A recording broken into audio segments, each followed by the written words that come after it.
All right, everybody, I am here with Coach Watt. Coach Watt, first and foremost, how are you doing?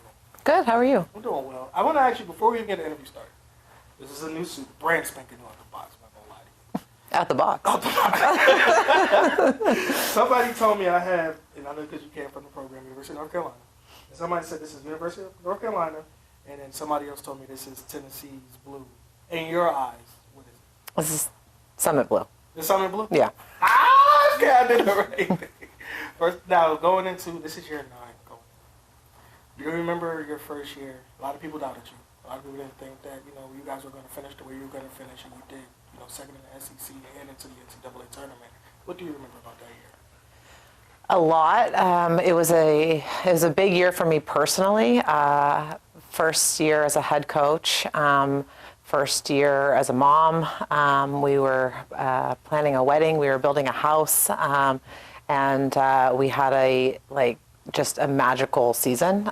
So the days were extremely crazy, but there was just so much excitement going into that season. I had a lot of confidence in that group that we had. I just remember how hungry they were, how coachable they were. That was a really, really special group that I feel like set the foundation for the time that I've had here.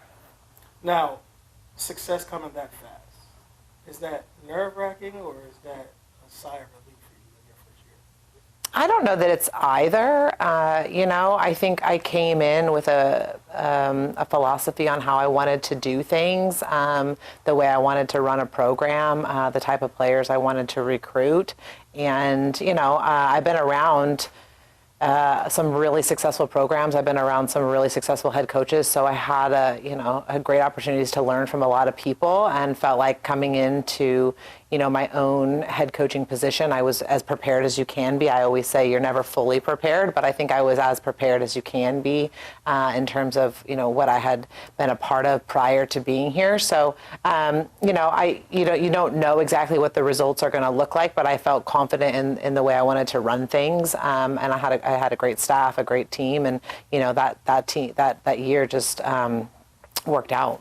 That confidence, that vision, led you to 5 straight NCAA tournament appearances. What's the secret? I definitely don't know that there's a secret. Again, I'm a big believer in doing things the way that you feel is the right way, and really trying to stay true to yourself. I've had some really great mentors, and somebody told me once, it's a really lonely job, and that has definitely been true. As an assistant coach, you have a lot of opinions, but as a head coach, you have a lot of decisions to make. And so I think that was probably the biggest difference, the biggest learning curve. I don't think there's a secret to success other than just staying true to who you are and trying to adapt and learn from every season.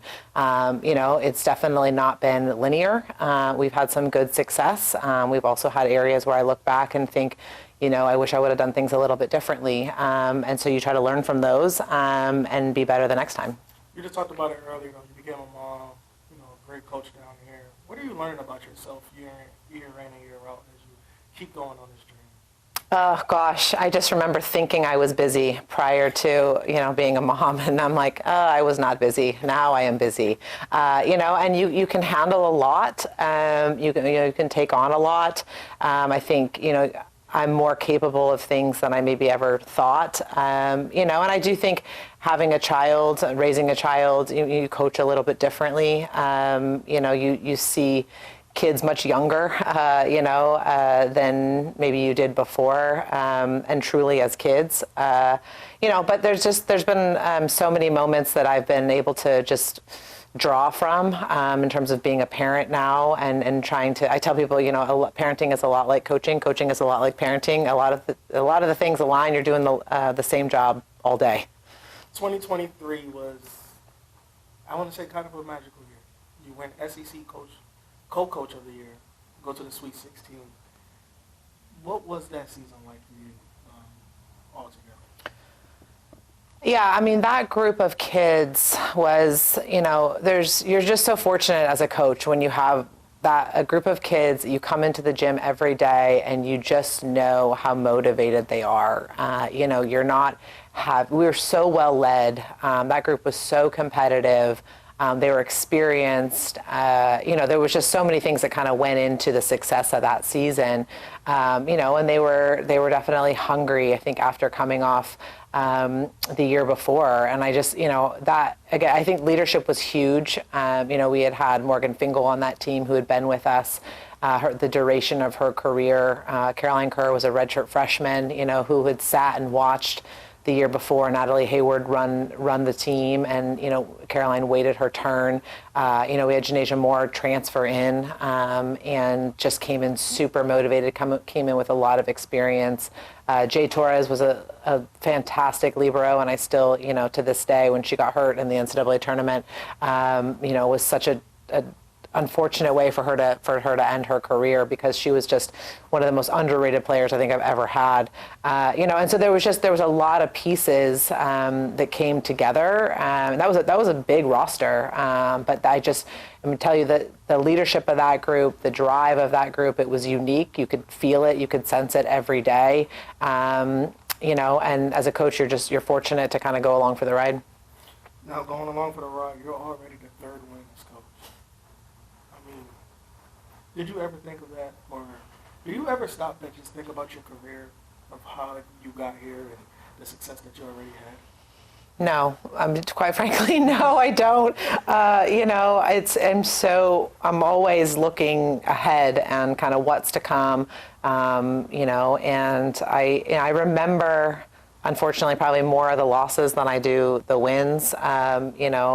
I remember some of the moments, the challenging moments, more than maybe some of the highlights. Maybe that's just the way I'm wired. But, I always feel like there's more we could be doing. We always could be better, And so I've never been somebody who's looked at, my success. I think I'm fortunate to have a job and to be at Tennessee, and I really look at it like that every year, just trying to prove myself. You talked about you're looking into the future. I want to say some names. You just give me your thoughts. Okay. Kennedy Rogers. Total stud. She is, probably the best arm I've ever seen on a player. And we've had some really, really good ones. Hayden Kubik's arm was, fantastic last year. But Kennedy hits the ball harder than anybody I've ever had. She's her great volleyball IQ, and just a lot of fun to coach because it has a lot of personality. Mackenzie Platte. Total team player. Just a kid that you can ask to do anything. Fantastic teammate. Somebody who's been with us her whole career, has played multiple roles, kind of has come into a leadership position. And, I think anybody who has played with her has been fortunate to play with her. She's just the ultimate teammate, in every way. And for this program has been what I would call very much a glue piece, and has been a probably underrated piece of our success. Chelsea Sutton.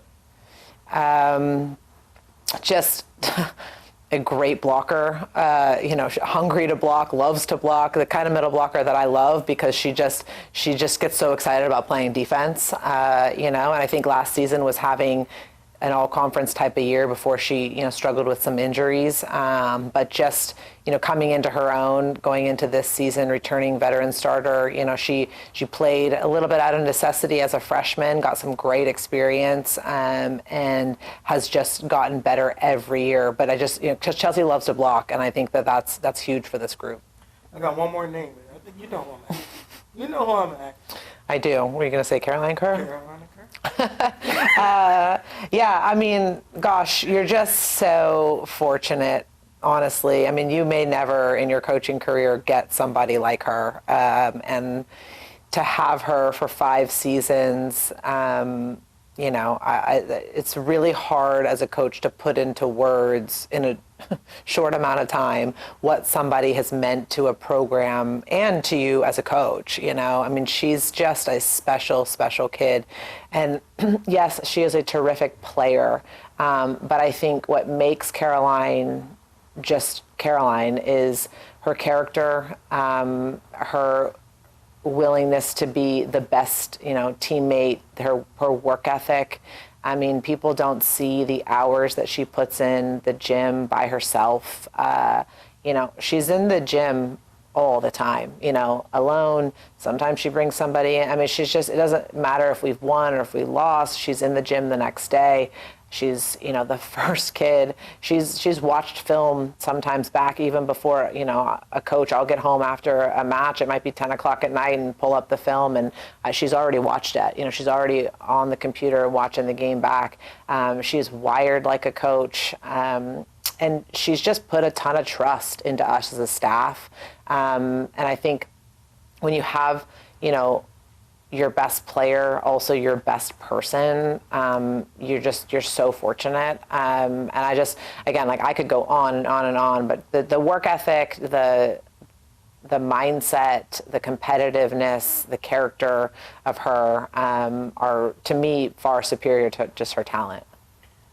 You being picked number 4 in the SEC preseason polls, is that an underdog statement to you? I think we are fifth. I think we are fifth. Yeah.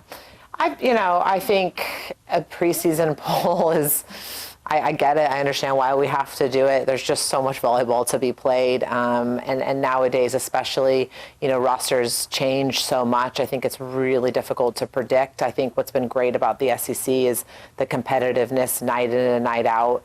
And you're going to have to bring your best to beat anybody in our league. And my last question to you.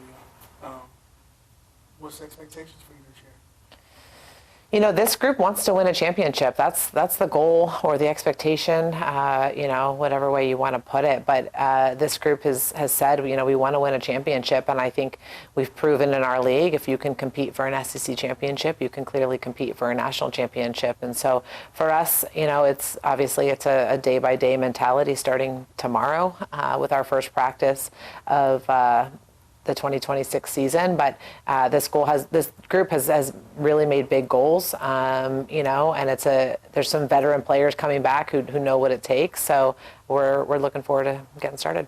Thank you, Coach Watts. Again, I'm Elijah Nason. Coach Watts, thank you for taking the time to sit down and talk to me.